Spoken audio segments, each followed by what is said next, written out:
Chapter 10. Noah's Ark II. While both were motionless, trying to get over the surprise, Josh was looking for the guidebook he had previously prepared to hand to the future passengers. This guidebook consisted of all the necessary A to Z information, from a get-to-know the spacecraft through operation and closing by troubleshooting and step-by-step maintenance. Attached to the said manual some small charts and graphs there were, and while it was not as big as one might expect, there was another pack next to it full of microchips piled together. The majority of human sciences, history, literature, and other miscellaneous bits of knowledge were all saved on these microchips. Josh has made this spacecraft like the modern Noah's Ark. Except for that, instead of only being a vessel carrying some selected humans and pairs of living known creatures, this Ark would only take a maximum of 4 passengers, along with all the heritage of human intelligence, with almost every piece of information known to date. Hurry up, kids! Get over the surprise. We have little time, so we can get you to train and learn how to run this beast, Josh said, giving this command that was a genuine astonishment to them. For kids this young, seeing a spacecraft in the basement of their house was a substantial amazement they could ever experience at their age, let alone they would be the pilots to control it. They never envisaged such a thing, or even dreamt of it. Coming back to reality with their father's last spoken words, they started moving around as if they should do something, while actually they did not know what to do.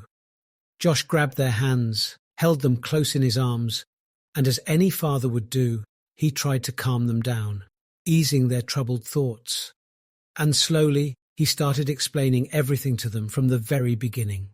And for months, they spent hours and hours daily listening to their father, who discussed many things with them and answered every question they asked, no matter how silly it sounded. He told them about the beginning of life on Earth and the most famous theories about it, be it scientific, religious, or even a legend. He filled them in about civilizations, their rise and their fall. He explained the smallest detail and delicate components of the spacecraft, how to control it, which means to maintain it, ways to fix it, and with what tools. He even had them dismantle some parts of it and reassemble them again. They started simulations of the planned enterprise with all potential failure scenarios they might face and how to handle them. He also trained them for manual override and bypass of the system in severe emergencies and how to manual control the spacecraft, direct it, and safely land it. Well, kids, captains, he corrected himself with a wink. Now I believe you are ready to fly that spacecraft to its destination. We still know little about Proxima-b or how it will look with no coherent insights into it.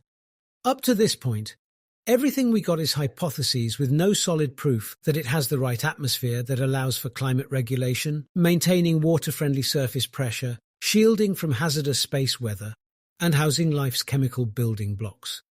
We have not yet established enough evidence about its ability to curate life except that it is habitable. He paused for a moment, mustering his courage to tell them the following instructions, and then continued. You will be in torpor-induced hibernation most of the voyage with minimum vital processes, and after almost 3/4 of your journey duration is behind you, you shall awake. That is to give you a chance to study the Centauri solar system once you approach it. He looked at them deeply and continued. And as you already know, we designed this spacecraft to carry only 4 passengers, 3 of which could be adults, or better be 2 adults and 2 young children. When I explained the process of childbearing to you, I told you how, in the past few years, genetic engineering had helped us to choose and determine the gender of the desired embryo. So, to keep the balance and preserve the human species, a couple will have to reproduce in twins, who will have to be a female and a male. He strayed a little while, glancing away before he continued. You will marry each other. You shall have enough time to raise your first twins in the spacecraft before you all land. As parents, you cannot risk giving birth or raising toddlers in an alien environment, not until you are fully aware of the situation. You will apply everything you learned and do your best to teach them at a young age as early as possible, and then pass on all your experiences to them. He paused again, trying to hold back his tears, and then, in a hesitant, trembling voice, continued, They will never have a normal childhood like you did somehow. So far you, your children, their children, and even perhaps the 4th or 5th generation will all bear a tremendous responsibility. Each of you must repeat the process of procreation several times in your lifespan to ensure the continuity of life on Proxima-b. Once the young ones have matured, they will have to beget their children the same way they came into existence. It is the fate and destiny of the entire human race now in your hands, my children. But Josh, with a faint voice, remarked Lara, you and Mum are coming with us, aren't you? You said it carries 4 passengers. No, my child, he answered firmly to close that conversation for good. Destiny appointed this task to you, and you alone will have to fulfill it. In a few years from now, you will be the first parents on this spacecraft, and you shall bear aboard the first extraterrestrial newborns. He paused, gazing at them proudly with a hopeful look, and added, you will be the new Adam and Eve.